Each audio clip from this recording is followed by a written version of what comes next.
Assalamualaikum warahmatullahi wabarakatuh. Sebagian ulama, baik itu yang mengatakan dirinya salaf atau bukan dan sebagainya, Anda itu jangan seperti kaum bumi datar. Kaum bumi datar, di mana-mana semuanya dikatakan palsu. Dari bumi bulat, satelit, itu hanya rekayasa, itu hanya animasi, padahal penerbangan keluar angkasa sudah ada untuk umum. Mereka bisa berkongsi mengumpulkan uang, mengirim orang ke sana. Contoh lain, Anda katakan satelit itu rekayasa. Anda cukup kumpulkan 10-20 juta lalu membeli kamera Nikon atau Canon yang sangat banyak orang pakai untuk mengintai stasiun luar angkasa ISS misalnya. Lalu Anda foto sendiri, lihat dengan mata kepala Anda sendiri, ISS sedang mengitari bumi. Sama dengan masalah Polastoni. Sebagian ulama mengatakan Hama sama saja dengan Syiah. Syiah adalah totalitas sebuah satu Syiah. Hama berkongsi dengan Israel untuk mentunuhi rakyat Polastoni. Tapi hampir tidak ada rasanya saya temukan video orang Polastoni mengumpat Hama karena Hama menyerang Israel. Maka keluarga mereka ditunuh Israel. Tidak pernah ketemu video itu. Jadi untuk ulama, Anda itu memang ahli agama. Tetapi untuk memahami segala hal, walaupun itu sederhana, Anda harus meluangkan waktu untuk belajar yang lain. Anda juga cukup pelajari yang tidak terlalu detail, cuman cukup dalam. Begitu juga untuk masalah politik, Anda tidak perlu juga harus mempelajarinya secara mendetail, tapi melihatnya secara cukup mendalam. Banyak browsing misalnya.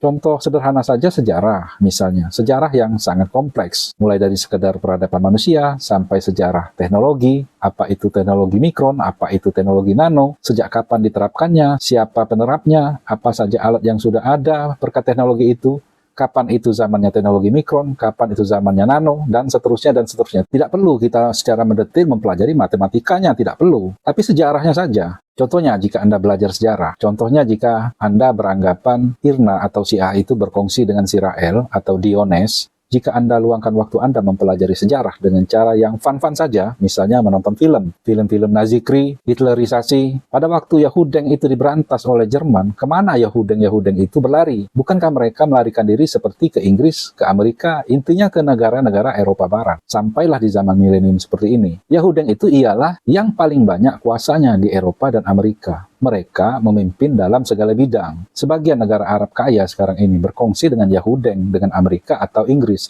lengkap dengan sekutu-sekutunya, semuanya main ke Arab. Jangan Anda naif kebanyakan nonton sinetron. Oh, ini dalam rangka muamalah, tidak ada apa-apanya. Oh iya, anak kecil pun tahu dalam hukum standar yang seperti ini. Tetapi apakah sesederhana itu muamalahnya? Mereka mempunyai kelebihan bertingkat-tingkat daripada sekedar nilai validasi yang kita miliki. Jadi mereka mempunyai nilai tawar yang sangat tinggi, yang menggiurkan. Nah, contohnya seperti Arab Saudi dan negara-negara Teluk yang kaya. Sebagian itu pemimpinnya berkongsi dengan Amerika. Sama saja berkongsi dengan Yahudeng. Apakah dengan bermuamalah mulai dari teknologi minyak sampai teknologi persenjataan itu sesederhana itu? Saya beli ya senjata kamu ini duitnya. Lalu kamu pergi dari sini. Ya tidak sesederhana itu. Bahkan jika kita mempunyai perangkat perang seperti pesawat misalnya, kita beli cash sekalipun, seandainya kita tidak pakai lagi, juga belum tentu kita bisa menghibahkannya ke negara lain. Bayangkan itu.